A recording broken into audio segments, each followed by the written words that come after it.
Well, it's a fascinating industry. I think it's a fascinating time. There's a number of pressures and stresses and forces at work here in regards to your question. With respect to the basic things, having technology available to fly at 40,000 feet, 500 plus miles an hour from point A to point B, the technology today is better than ever. And is destined to continue to improve. So that aspect of the future, I think, is what one would hope, is that we're continuing to see more and more technological advances which make air travel more pleasant. The economics, however, are very challenging.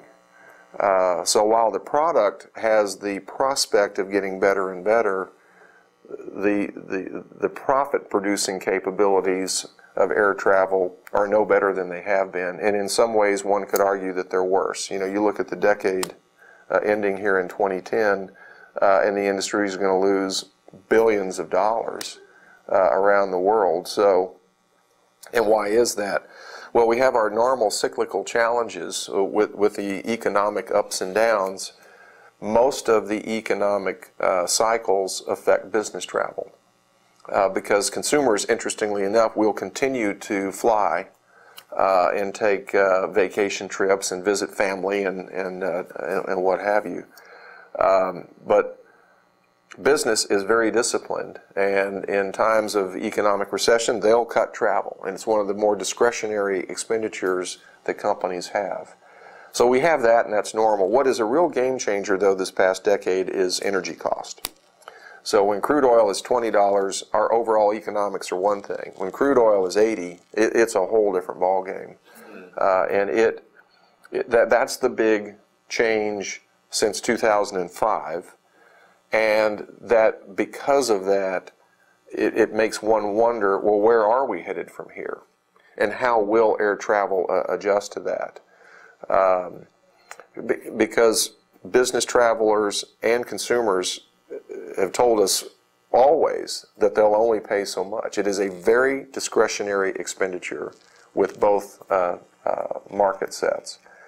So I am concerned about that, the impact on our cost structure, and then therefore the fares that we would have to charge in order to maintain a profit. Many of the markets, the traffic has shrunk over the last 20 years. And it's probably a variety of reasons. Air travel security is arguably more of a hassle today than it was 20 years ago. I would argue that the overall airport experience is actually better today than it was 20 years ago, but I don't know if that's the perception that many travelers have in their minds. Now you've had technological advances as well that makes it easier to communicate over long distances that you just didn't have 20 years ago. Did that impact travel? You was in me Skype, in fact. That's right. That's exactly right. So you have that, and then finally, we know in our business how discretionary the market is based on price. Prices are higher, so arguably fewer people can afford to fly, and fewer people may choose to spend their money that way. So, once again, I think in terms of thinking about the future, it begs that question: Will people see travel as less and less desirable over time for whatever the variety of issues have been over the last couple of decades, or not? Now, we're going to want to work hard to get people to fly.